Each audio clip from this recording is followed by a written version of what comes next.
சங்கீதம் 63 அதிகாரம் 7 நீர் எனக்கு துணையாயிருந்ததினால் உமது செட்டைகளின் நிழலிலே களி கூறுகிறேன். விளக்கம்: தேவன் நமக்கு இதுவரை செய்தவைகளை நினைக்கும் பொழுது அவர் நம்மை தமது செட்டைகளின் நிழலிலே வைத்திருந்தார் என உணர முடிகிறது. அவருடைய செட்டைகளின் நிழலிலே பாதுகாப்பு உண்டு.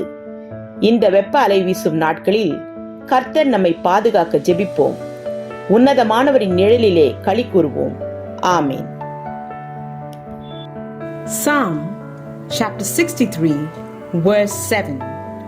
For you have been my help, and in the shadow of your wings I will sing for joy. Amen.